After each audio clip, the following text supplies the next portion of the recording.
Hi, everybody. This is Silver Spook / Christian Miller. Hi, I'm Maciek, also known as Fitz. Yeah, it is interesting. Like I was talking to people on the cyberpunk forums, and they were asking the question: is cyberpunk retrofuturism, or is it alternate history, or does it still count as science fiction? And a lot of this stuff is kind of semantic, but it is interesting that you have these overlays. It's almost like these, layers upon layers of culture. You have it is a future that cannot happen for certain reasons. Definitely aspects of it, like in Cyberpunk 2020 or in, let's say, Shadowrun. These are big cyberpunk gaming franchises. You're not going to have Japan taking over the world. Highly unlikely. You're not going to have new yen, where the entire planet is using this new version of the Japanese yen. You still use dial-up. You hack from public payphones. That's not happening. Like nobody does that nowadays, and highly unlikely. But so it's a retro future in the sense that it's a future that was envisioned a long time ago that's not come to pass. And so you have that aspect. But it in a certain sense, it is the world we're living in is in a certain sense a lot more like the world that was envisioned in Neuromancer or in Blade Runner. I mean, we're not necessarily colonizing other planets quite yet, but in terms of the society, the way things are set up, it's much more bleak as opposed to, let's say, more Star Trek utopian. It's definitely not going in that direction, at least from my perspective. So in a certain sense, cyberpunk is extremely relevant. And another big tenet was the way that, like as you mentioned, augmentation, how technology and the human body merge, and how human beings deal with this, computer, artificial intelligence, and information technologies. And we're just at the cusp of, massive, not necessarily sentient robots, but definitely artificial intelligence is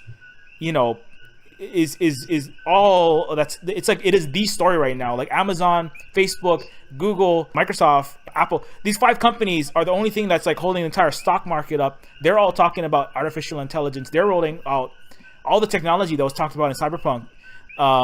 It doesn't necessarily have everybody's not wearing trench coats and neon everywhere, but the science fictional extrapolations are all happening right now. So it's almost, in a certain sense, it's not even science fiction. It's like it's science present in a certain sense. So it's weird how it's like it is retrofuturism, but it's also it's also almost like the most, to me, I feel like it's almost the most relevant thing that you can I don't want to say the most relevant. I want to say, I don't know, like people need to really look into that kind of stuff because that's what's going on. But I feel like a lot of people don't really want to think about it because sometimes it's too scary. You don't want to think about AI-pocalypse or robots taking over, or what are we going to do when robots do everything and we don't have any jobs, or the things that happen in also one thing I talked about, when I discussed life in the Eastern Bloc, how we were controlled and spied on by the government. Now we're basically into the whole internet is spied on by businesses. Like look up something on Google, and next thing you know, you have ads for that popping up everywhere you go. Oh, definitely, yeah. The game that I'm working on now, a lot of it is Near Future was about what would happen if we had sentient machines.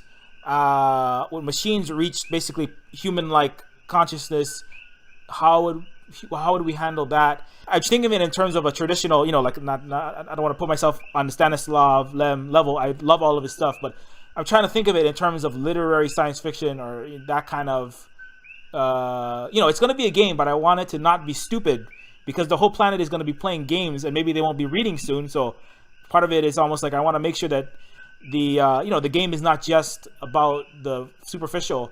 And so I was thinking about if we had sentient machines, how would that actually turn out? Kind of like how you're saying, how if we had AI, how would that actually pan out? So I looked at history, like how do human beings deal with other human beings that are different, let alone a different consciousness that's a different substrate, right? So I looked at colonization, slavery, all these different ways of, Native American reservations where we put people on a piece of land and say, oh, go have fun there and you can like enjoy this little piece of not very useful land in the middle of nowhere, and just immigrants who get ostracized, or blacks in America, minorities in America, and to a certain extent the Arab populations in Europe, and how do people actually deal with them is not very nicely, generally speaking. And then you throw money into it, and rich people taking over the much more of the world, and it's not a pretty picture. That's near future. Whereas the current game is, what if machines just got very good, not sentient, but just got very good, and very good at everything, such that human beings were no longer necessary, right? And that's Dismaton. That's the game I'm currently working on, and it's, if I'm a rich person, let's just say, I'm the head of Facebook or Google or whatever. Maybe Larry and Sergey, Larry Page and Sergey Brin, who run Google? Oh, their motto was "Don't be evil," right? That's how they're gonna solve the problems. Is let's just not be evil. That was Google's motto. Okay, but let's say that somebody evil takes over, like the banker come in and he's like, oh, well, this is not making any money, not being evil. So maybe I want to be a little bit evil now. And then, right. So if he doesn't need human beings, to drive the truck, because robots drive the truck, self-driving cars, he doesn't need people to manage, because artificial intelligence is already, displacing millions of office workers. Doctors, robots can already predict skin cancer at the same rate as human doctors. They can already predict heart attacks with better accuracy than human doctors. So if you don't need humans for all these things, we don't need humans even to write articles. The Olympics was actually covered in Washington Post by computer-generated stories. The last Olympics.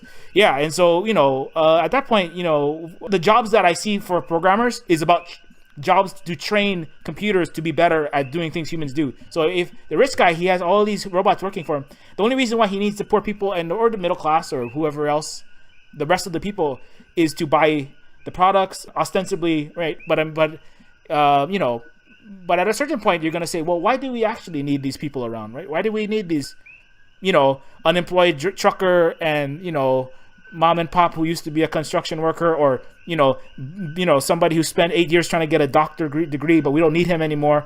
Anyway, I'm not going to tell you what the solution is, but it's dark. But it makes me think of the Luddite movement, when machines started being introduced. Manual workers rebelled and destroyed machines. And so if we have robots taking over more and more jobs, how long will it take for people of all professions to revolt and basically hit hard on all technology, and maybe even turn away from it largely, or destroy it to the point where it's no longer available to anyone? Yeah, absolutely. I'm sure everybody knows about our president in America. He got elected because a lot of it is misdirection, but a lot of it was people who were upset. They say that the white, for a long time, the white male was a good demographic to be, but in the last 10 years, their rate of suicide, their lifespan, the white male's lifespan has actually been dropping, especially the older white male. Their lifespan has been dropping, their unemployment is going up, their suicide rate is up, they're all doing a lot of drugs, and a lot of it has to do, you see the angry, and a lot of them went towards the hyper-conservative, or you could say, anti-immigrant, but basically a lot of these blue-collar especially lost their jobs, and they were angry, and, it's difficult to get the world is so complex, they can't really get that, this artificial intelligence, this factory, that is being roboticized, is not necessarily the Hispanic man. They blamed a lot of it in the politics in America, which is insane. But they blamed the Mexican immigrant or somebody. Look at the Mexican there. He came into America and he's taking your job. So if we get rid of all the Mexican, or something, we kick everybody out of America who's not white, and then we can save America, right? Make America great again. So a lot of it is there's animosity, there's anger, there's frustration, there's huge. I think this is one of the reasons why the UK voted themselves out of the European Union because some politicians managed to convince people that the immigrants, including from Poland, would be gone, and so the jobs would go back to the native Brits, and when that didn't happen, you keep hearing. Keep hearing about attacks on Polish people because people there are frustrated that these Polacks aren't gone, Right. Yeah. and the whole Brexit was for nothing. Yeah, I haven't. I've been kept up a little bit on it, but not. But I definitely understand. It's exactly the same. I mean, I know Donald Trump even was very close allies with the pro Brexit party, and it's it just. I mean, it's so complex because the feeling that they're feeling, right? The feeling of my life has gotten a lot worse, right, in the last decade or 2 decades or 3 or 4 decades, but it's being, unfortunately, it's being misdirected. It's being directed, channeled into it's not going to solve the problem. Like, Donald Trump is president and he's talking about, I don't know, in our country he's going to bring the jobs back and this and that, but the truth is, Amazon has no workers anymore. They used to have thousands of factory, Twitter has like 1,000 employees, but it has the valuation of Ford, which had 200,000 employees. Uber has like barely any employees, and it's and these guys are not going to hire 1 million truck drivers, or they're not going to hire 1 million of anybody except for extremely smart, extremely specialized programmers and super high-tech individuals. But there's so many people in this country, and Donald Trump is telling them that we just hold on, I'm going to bring all your jobs back, just hold on a little bit. And it's not, it's never going to happen. But people cannot, it's going to be it's so hard to, you can't talk to these people and tell them that, they want to believe his BS. They want to believe that, yes, we can just go back to golden ages if we keep this guy in power. But unfortunately, what I see is, I'm frightened by it because, luckily I live in a place where I'm in a part of Hawaii where we're kind of removed from a lot of it. The island I was on was in a big city, which was horrible, massive inequality. I work with immigrant populations there, and even it was different there because it wasn't, the Hawaii is a very mixed race, but there's many immigrants from a place called Micronesia, which they're looked down upon by even the Polynesians. They're the Hawaiians and the natives of Hawaii. And generally speaking, anybody from Hawaii, they look down on these immigrants. Not necessarily look down, but they looked at them as sucking all of our resources. Like, if we could get rid of these immigrants, then we would have these tax dollars. Or if we get rid of these immigrants, then, X, Y, and Z. Or these homeless, we have to do something about all these homeless. There's huge homeless populations. And on the island I was on, there was the highest concentration of billionaires on the planet, right? So we have the most wealthy people. Who doesn't want to live in Hawaii, right? And they're all living in this one tiny little island called Oahu. The richest Japanese, the richest Americans. Mark Zuckerberg of Facebook was buying part of the island because he wants to have it, so he can escape California if it gets bad there. And so it's but it's like that was I couldn't stand the island anymore. I had to leave it because it was so frustrating to see these. I was trying to help these population. I was a social worker, so I'm trying to help these people out. And the top, I just see the rich people going, "Oh, I just need you to look like you're helping out the natives and the immigrants, and take a picture with them. And let me take a picture with you when you do, agricultural planting and restoring environmental work, or when you let me hold one of the native kids' hands so I look like I am helping them. But meanwhile, I'll take all the money to go buy a yacht, and I'm not going to give you a salary, Chris. So, I'm going to give you a very small salary. We're not going to give you the supplies that you need to really help these people.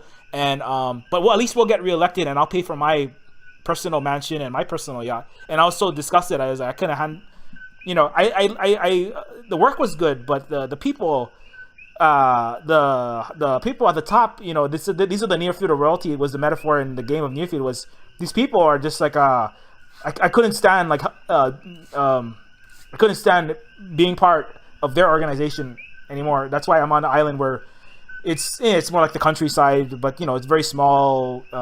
It's almost like the Wild West in a certain sense, but it's it's at least enough to be part of it. But I mean, that doesn't mean that I'm gonna escape the reality of the world is not gonna get, it's still gonna get more and more unequal. It's still gonna get worse. I feel it's gonna get darker. Going forward. And one thing that strikes me is that your sci-fi epic, the origin of your sci-fi epic, mirrors that of Gibson's because it was fueled by rage at something that you were forced to do and refused to do. Absolutely, yeah. Basically, that's the core of it. I mean, that's the punk, right? That's why I came to it. Yeah, that's why I came to it. Yeah. And it's interesting because a lot of art stems from a rebellion against the establishment or some idea that was established. Yeah, for sure. I mean, I would be interested, like, I read what is it, I can't remember, what is Stanislaw Lem's biggest, it's Cyber something, what is it called? I can't remember the name of the book. Cyberiad, that's, I remember that's one of the books that I read around the time I was reading. Also, one of the few sci-fi things that I read, I think I haven't read much else of Lem's. Like I haven't read Solaris, but Siberia I read, and there was this thing called the Robots Fairy Tales, and that was probably the thing that got me into the science fiction. Though I kind of moved away from hardcore sci-fi very quickly into different areas like urban sci-fi, I think, or then in more recent years, in the New Weird. But okay. Lem was something huge for me because I was, in general, fascinated by prose that dealt with something out of this world, fantastic, imaginary worlds. And now I think that I think of it, I think my obsession with things sci-fi was even earlier. I'm gonna send you this children's book about a robot that I read when I was I don't know, 8 maybe. But yeah, Lem was something huge, and I think it was the first science fiction proper that I read as a part of school mandatory reading, because everything else was just this sort of down-to-earth prose, historical prose, modern prose, and that was one of these things that was just so out there. Today we have Harry Potter included in the curriculum. Back then it was just very dry and down-to-earth. Yeah, I was interested in, like, what I've only read the Siberia. That's the only thing from Poland, I think, that I've read. But I would be interested, like, were there a lot of, I've heard, from what I've heard from someone from Estonia, they said that a lot of the work was, the children's books were a lot of the ways that you could get around the censorship. Yeah. There was this Russian book called The Green Piglet with a Bud in his nose, and it was so anti-communist. When I was I read this one when I was about 9, and at the time it didn't strike me, but when I grew older and learned about communism, I remembered this book, and the wording in the book was the phrases, the jargon was so anti-communist. It was incredible how this got through the censorship. Right. Yeah. I guess. Yeah. They say like art finds channels. I mean, yeah, definitely. We never. Luckily, that's one thing we didn't have in America was we didn't have. I mean, the censorship of that level was never a thing. Well, we would like in the 70s and 80s. It was always a thing of like how much can we get away with? Like, can we have how much sex and nudity and but it was never censorship. It was kind of the opposite, in a sense. Like I kind of think of it as like the Russian. I don't want to pretend to know everything about Russia, but I would say like one difference I've noticed is in America, and the West, in America especially, I would say like the rule in the West is more, it's softer, but it's in some ways more insidious in the sense that you know the loud, it's, I would say like let's say in Russia they say if they don't want you to have something, they will just say, well, you will not have this book will not exist, or if you are against somebody a high level in, let's say, in Russia, it could end very badly for you, let's just put it that way. Whereas in the US, it's like it's more like, let's just say you won't get any airtime or you'll be shouted down. I would say like anybody who wanted to say something, let's say revolutionary, or say something that was not pro part of the system, would be quickly, well, let's take punk for example, the punk movement, right? Instead of simply like going out and let's say shooting all the punks right in the street when they're protesting, they would just say, how can we make a lot of money by turning this punk movement into something cutesy and meaningless? And now we have Hot Topic, and we have they turn it into something you could put on a plastic lunchbox and make a lot of money from, right? Rock and roll is commodified. Cyberpunk is made into a fashion statement for rich people, urban hipsters, and basically they erase the meaning of the thing and make money from it, rather than necessarily just censor it like I would say in the East. But I would say it amounts to almost the same thing. Well, harsher for sure in the East, but it amounts to similar, which is that the anti-establishment thing gets squashed, right? Ultimately. Interesting. And going back to the censorship in the former Eastern Bloc, we had so much good sci-fi that was at the base on a subconscious level. No, maybe not subconscious level, but there was this anti-establishment undercurrent in it. And I encourage you to watch some of these movies. The one that's probably the one Polish movie that's probably the most widely known from that era is called Sex Mission. I haven't heard of that one, so yeah. Yeah. So it's sci-fi comedy about a future of the year 2044, where two men who were hibernated in the 80s for experiment wake up in a world that is run exclusively by women. There's no men. They eradicated men, and then it's just all women, and they wake up in this world, and obviously they are imprisoned, and they have to make their way out of it. Just for the survival instinct, with no real plan what to do, and basically hilarity ensues. But it's also such a strong commentary on the oppressive regime that's just surrounds you and creates this image that there's no escape.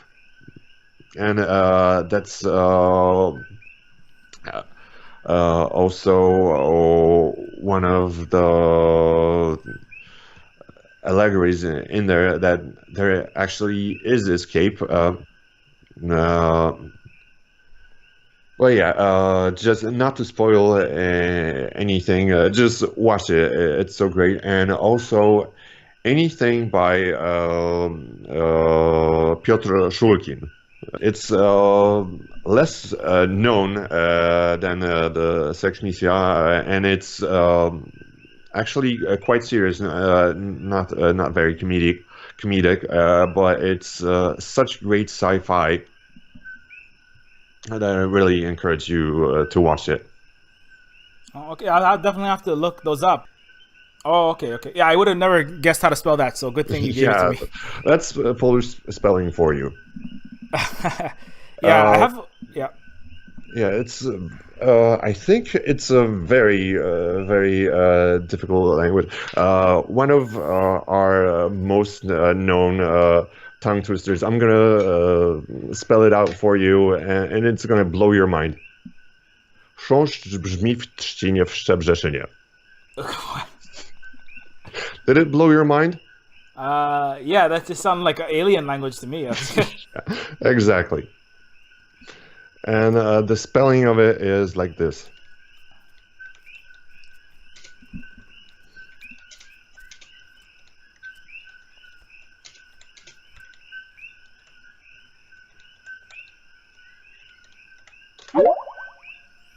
Oh my god.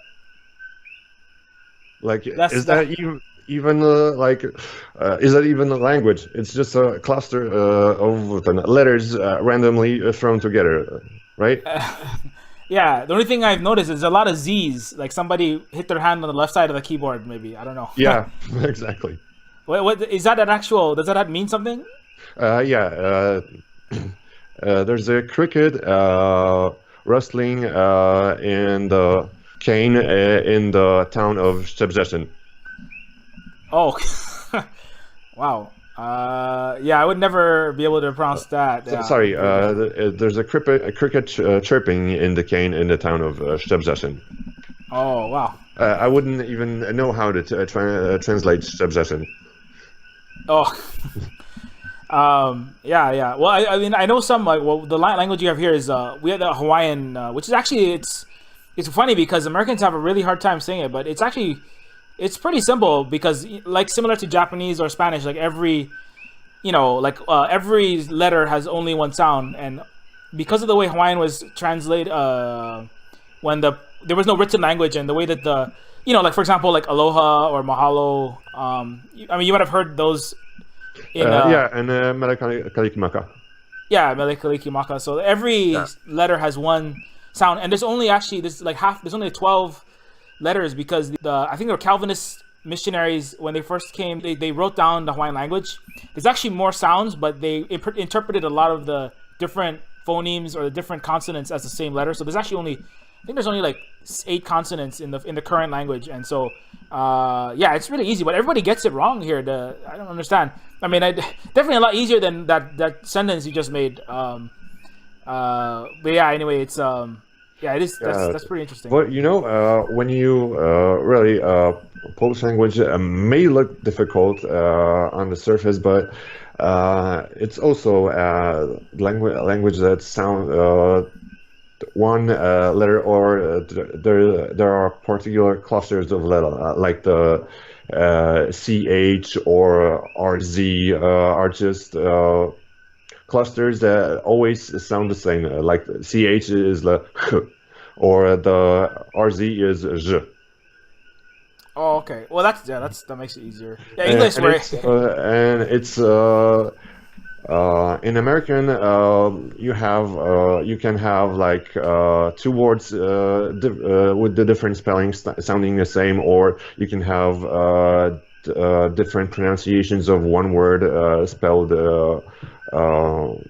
one way of spelling it, and 2 ways of pronouncing it. Like, for example, where it's a verb or a noun, or an adjective, like alternate versus alternate. Yeah. Is an adjective. Alternate is a verb, and they're spelled the same. Yeah, well, there's things like basically, English. Yeah, every letter can have so many different sounds depending on the situation. A lot of different cultures, just English borrowed from so many different places, right? I guess, and but it's so difficult to. I mean, I'm native English speaker, so but if you're just looking at it, like well, the word women is women, right? And it's like when does O be, or women, or good and food have the same double O, but it's like, how would you know, it's such a weird language. But anyway. Yeah, it's like Italian. You have to hear the word pronounced to know in the future how it's pronounced. So one person who I was working with on the game was Forgotten City, but now it's Dismaton. I was working with this group called the Chaos Nova. They were, they wrote the original story that I was basing the game on. And one of the lady is from, I think you watched one of her YouTube videos. Her name is Laura from Estonia. So I guess that's pretty close, right? Yeah. So I remember her saying like something like, she speaks Russian and English, and she does a lot of writing. But I guess she said that definitely it's she studied a lot of language stuff, and in one of their stories they invented a future language, like in the far future, because they're writing like more space opera, and it was a language that was like Universal Galactic, which had all these it was basically like modern English, because if you know English, that's the one language that you can get the most mileage out of in terms of like the places that will need to know that, right? If you're in at least nowadays, right? And yeah, so exactly. I guess that's also language is also one of the things that I really interested in, because I'm a linguist by education. Oh, you are? Oh, wow. I did a degree in English and in German. Oh, wow. Oh, I didn't know that. How many languages do you speak then? Oh, well, English kind of fluently, I guess. Oh, yeah, it's it sounds good to me. I won't claim that I know it perfectly, because you'll hear me stutter or browsing my brain for words, and probably mispronouncing a few words, because some words I've only seen in writing and never actually heard, and never Googled for proper pronunciation.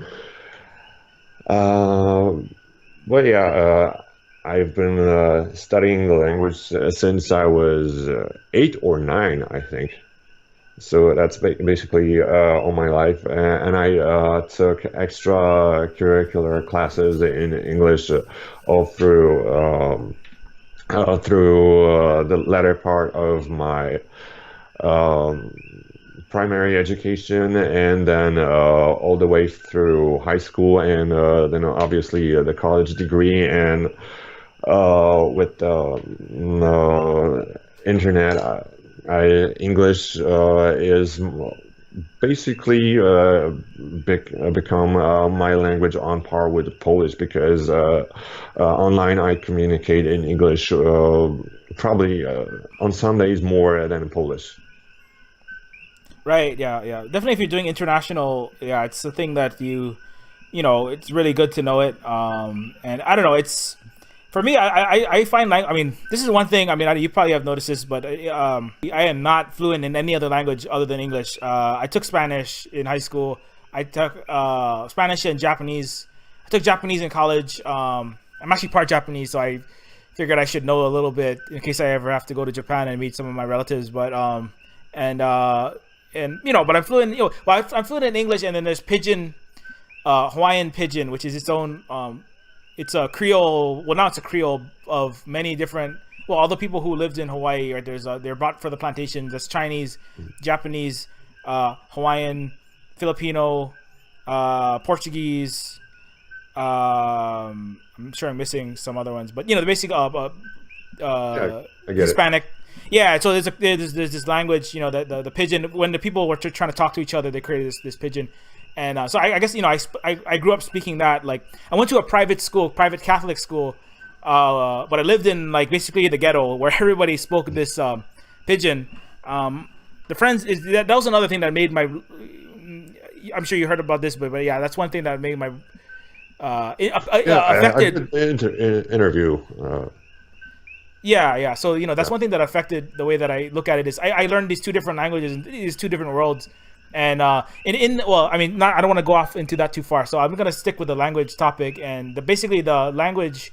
I always found it really interesting, like the way that it's the one thing I like about Gibson was he kind of used a lot of he takes a lot of the language, not necessarily the language as it's officially, what is grammatically correct, or although he doesn't have a problem making sentences, but he borrows a lot of the language from the colloquial, and I feel like if you are a good writer, I mean, this is my personal opinion, right? A good writer is able to understand the way in which the individual, or the way in which the person, or the subculture, or the individual people use the language, which it varies even from one area code to the next, or one region to the next, and one time period to the next, right? And that kind of stuff, I really like that kind of stuff. So like for in the near future, obviously, the Proto J character, which is the gangsta robot.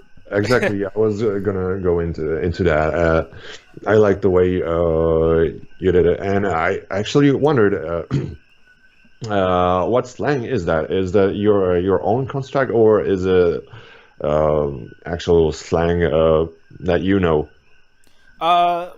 Like, I mean, I would say it's I was trying to do something that was like I mean, a lot of this. Okay, this is another thing that's big in cyberpunk, is they like to come up with a lot of neologism, a lot of just kind of like throwing you into the culture and assuming that you get it. So I wanted to kind of create a future slang that kind of it had a lot of elements from things in existence, but was kind of its own thing. I'm trying to think of a good example of this that you might have read.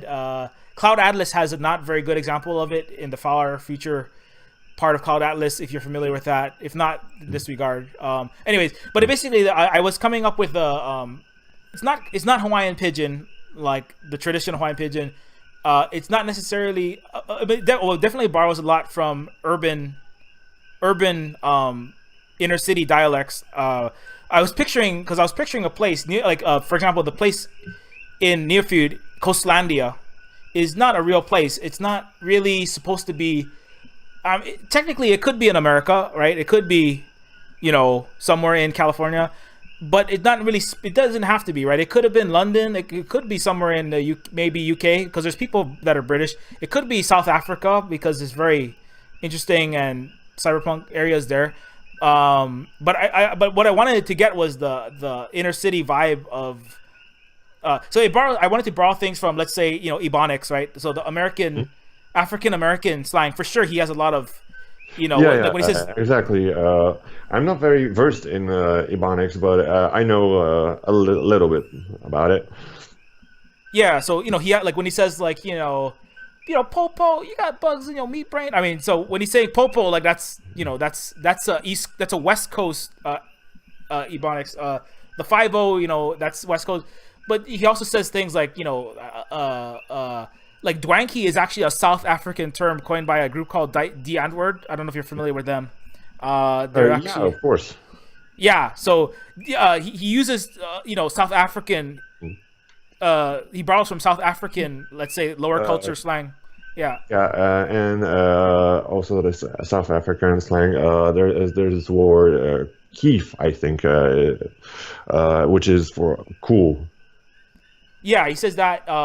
I think Zeph is another word that they used. That word comes up in there, and yeah, there's some, I forget. There's some other. I borrowed some, like, London. I would say the London urban slang. So a lot of it was just thrown in there. Some of it is actually, like, his grammar is sometimes pidgin. I make it like, for example, in pidgin English, when you say where are you going, you would say, hey, where you stay going. That's pidgin. It's a very weird grammar. So a lot of times his grammar is pidgin English, and a lot of the kids that I work with, like I said, when I was working as social work and working with inner city kids, a lot of them they were not necessarily African American, but they like absorbed the LA gangsta culture, and so they would talk like, let's say, Ice Cube, or Kanye West, or the African American rappers, Yeah. that's how they would talk in Hawaii, but they weren't necessarily black. And so I picked up a lot of that, like his attitude, the way that he is, the way that he thinks, is based on the kids that I was working with, who, they were like, they didn't know what they're talking about, but they kind of knew what they wanted to say. Like, you got, what the, I'm trying to think, basically always thinking about how things could be incriminating, or, how, a lot of them are like 15-year-olds trying to be gangsters, right? And they're like trying to be drug dealers when you're 15 selling, drugs. And it's like, yeah, smoking makes me look cool, man. Get out of my face. Like they would say these kind of things to me, and I'm like, dude, you're not cool. You're not that cool. You're just some kid with a punk ass attitude. And I had to teach these kids like, history and mathematics and as technology, robotics. And so a lot of it was like, the Call Carbon character, their interactions are very much based on him, and Protege is me as the 30-something, mid-30s older guy from the ghetto trying to tell these kids, no, you don't do that, because you're gonna end up in a jail and you're gonna end up dead or something bad, right? And they're like, no, that's never gonna happen, right? They think you're gonna rule the world when you're 15, right? So, and anyway, so I'm getting off the topic, but basically, yeah. So it's a lot of different mishmash of cultures to that was so it was kind of I was interested in like picking up all these different not necessarily regional, but kind of like the certain cast. I mean, 'cause I saw this in LA. I've been to New York. I know some people from South Africa and London, and it's weird how they're across the planet, but the way they speak is so similar, right? Like this one, the poorer area, right? They like, well, the Antwerp, right? They talk like American gangster, right? So anyway, so that's what I was trying to do with that. And anyway, so I like language stuff for sure. I get bored with characters who talk just like, too proper English, because who talks like that, right? I mean, Yeah. Anyway, yeah. So so one thing that I'd be interested in is for sci-fi to go deeper into the matters of language, like in today's cinematic sci-fi. It's commonly accepted that intergalactic language is English with maybe some borrowings from Chinese, like in Firefly. Oh yeah. Yeah, but in reality, if we, for example, meet other sentient races that are maybe humanoid or maybe not even human at all, will it even be possible to communicate with a language like English? Because for sheer difficulty of pronunciation, for example, like would they have mouths like us that would be capable of producing those sounds? Like even foreigners have their own approximations of English that we call accents, that don't sound like the actual language, or like let's say how much different is American English from British English, just because of the different development in different parts of the world, and separation, and some cultures have different speech sounds, and they are psychologically unable to comprehend how to produce a different sound. Like only in college did I learn how to pronounce properly the th sounds, the and th, because before that I didn't notice. I approximated with either with a v or a d. but the th sound is neither of them. It's you have to put your tongue almost between your teeth, and we don't do that in Polish. We don't have that kind of sound, and conversely, you don't have certain sounds that we have in Polish. Like we have uh, one vowel consonant sound sh, and one called sh, pronounced sh, and most Americans will not differentiate, but and say something in between, like sh. And we have two words that proszę I proszę, which are respectively please and piglet. And, hilarity ensues when you mistake or try to say please and accidentally call someone a pig. I bet, yeah.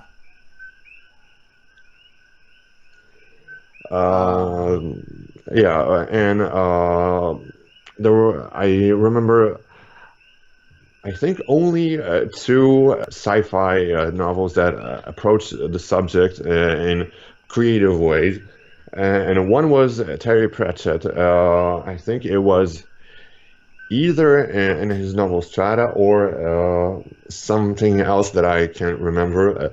But there was this race of humanoid walruses, and in order to sound like them, the human character put her thumbs into her mouth, up her upper lip, to sound like a walrus. Oh. That's that's one thing I thought that was brilliant. And then there's China Medieval's Embassy Town, and this one has aliens that are not humanoid at all, and they are these weird creatures that have two mouths, and I think not sure if I remember it correctly, two brains. And when they talk, they use both mouths, saying different sounds simultaneously, and these sounds complement each other. The syllables complement each other semantically.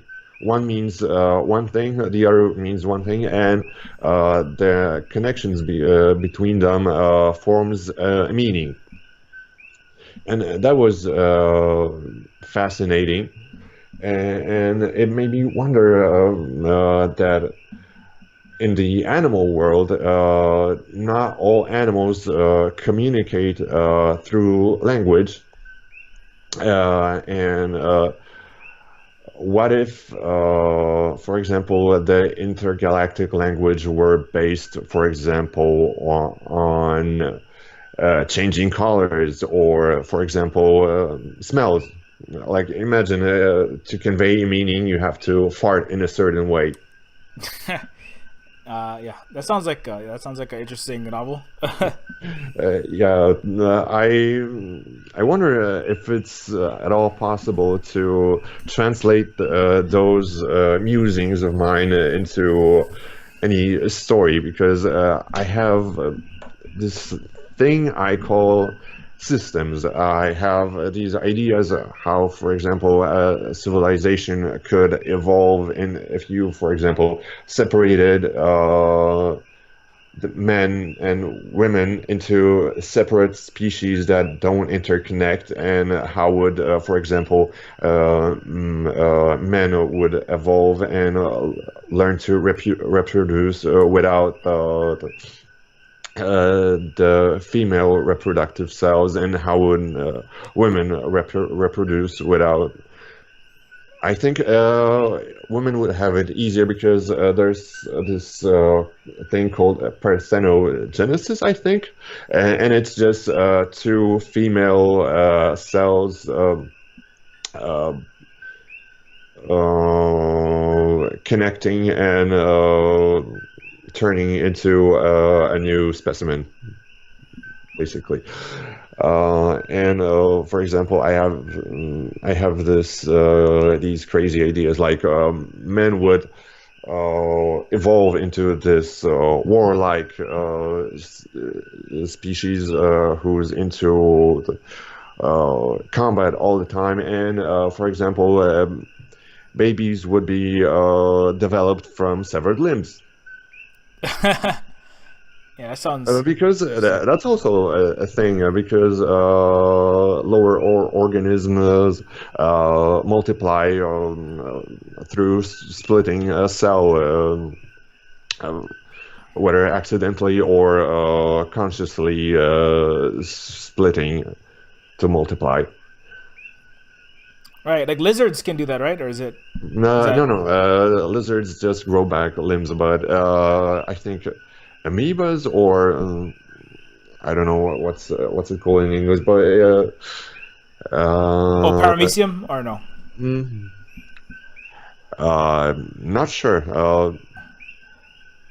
I think Uh, amoeba though. I think that's right. yeah, amoebas. Yeah, parameciums are I think too evolved to do that, but uh, yeah. Or for example, what would happen if humans turn reverted to not reverted, but were implanted with chlorophyll, the thing that helps plants process light energy and water and nutrients from the ground into and that's how they fuel. And what if humans didn't need food, just water, microelements, and sunlight? And obviously, their skin would be green. But what other ways would it change the civilization? Like we need flower pots as shoes, just to keep our feet in the soil. And would we need mouths, or would we, just get nutrients through our feet and through being exposed to sunlight? Right. And Yeah. yeah, and for example, the evolution works in such a way that if something's not needed, it gets eliminated. So so would our digestive systems completely dissolve? Right. Uh, Yeah. Yeah. Like the appendix is already one thing that used to do something, and it is not needed anymore. So it's slowly going away. Right. That's what? the human appendix. Oh yeah, and yeah. It was needed for something that it's not really needed for anymore. Yeah, and consider like we don't have tails, and most mammals do, and lower species mostly do, right? Right. Yeah. Yeah. Yeah. That would be But, interesting. so Interesting concept. Yeah. yeah, so I wonder when were the tails gone, and why? Yeah. Yeah, I don't know. Yeah, it's interesting question. Oh, one I was talking to my wife about this the other day, and I was thinking like, yeah, why don't have humans have tails? And I was thinking like, well, for example, like monkeys, right? That's one of the next on the evolutionary ladder that has tails. And the difference is, human beings. Well, one thing that monkeys and dogs and cats don't have is they don't have a fleshy butt, right? Like it's pretty like hard and not good for sitting down, right? But let's say chimpanzees, right, don't have tails. Gorillas don't have tails, but they sit down Yeah, on the ground. So I think like sitting on your tail maybe that was hurting a lot. Maybe I don't know. hmm, Um, true. because yeah, they both have their fleshy butt, right? So they can sit down easily, but they don't have a tail. So I don't know. Huh. That's one thing I was thinking. Yeah, you could be onto something here. Yeah. Yeah, but I mean it's definitely interesting. Evolutionary. Yeah, the way in which species evolve and what would happen. There's a lot of interesting stuff there. I remember just listening to a story. I think it was on a podcast called Clark's World magazine, or was it that, or was it Escape Pod? They're like two fairly large online science fiction short story magazines, and one of them had human beings. There's like I think not quite the same as yours, but it was a race of or a subsection of humans who modified their bodies. They had themselves modified, and they were like the Jains from India. It's a religion that believes in totally non-harm or not harming any animal, fly. No, you cannot harm organisms at all, right? So like basically, total peace. Like, so not even just, not just vegetarian, but just like you cannot harm animals. So the Jains implant themselves with, they modify their bodies so that they absorb sunlight, and that way then you don't have to hurt any animals, right? Because you don't have to eat anything. So, and it was a short story though, and it had more to do with and they thought everyone who ate anything, like even vegetarians, were horrible monsters, and like the same that vegetarians look at or vegans look at meat eaters. Everybody on Earth was horrible, and they all lived in space. Yeah, it's been scientifically proven that plants can feel and they can communicate with each other. Like a plant one plant can tell others that it's connected with roots that there's some threat incoming. So in some way, I think you could argue that they are sentient, and to us, there's still just things, and I wonder. Also, a topic for maybe a sci-fi story. What if? For example, there was this animal civilization, like what started in George Orwell's Animal Farm, the liberation of animals from humans. And what if it went further? And for example, more and more animals demanded their rights. And for example,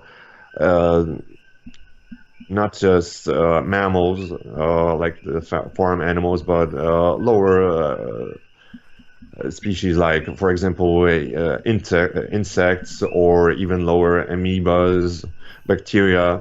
And what if it evolved into a whole civilization that has to take that into account? And there would be all sorts of races, more, I don't know what you would call it, species, or even further than that, the higher animals would consider the lower non-animals. And Right. that's one of those ideas that I think this one would be the easiest one to flesh out and turn into a story than the ones I mentioned earlier, because I have these ideas that form some sort of a system, and I think it would be interesting to present a certain hypothesis or of how this would develop, or how it would affect, how a change would affect for example, a species. But I don't see a potential for a thrilling story in there. And this one about the animals could go into so many places. All right, everybody. So thanks for tuning in to the Silver Spook podcast. I'm Silver Spook of Silver Spook Games / Christian Miller. You can find my stuff at what is it?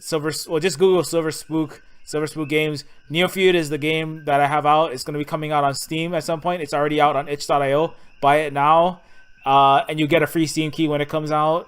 Dysmaton is the game I'm currently working on. Dysmaton.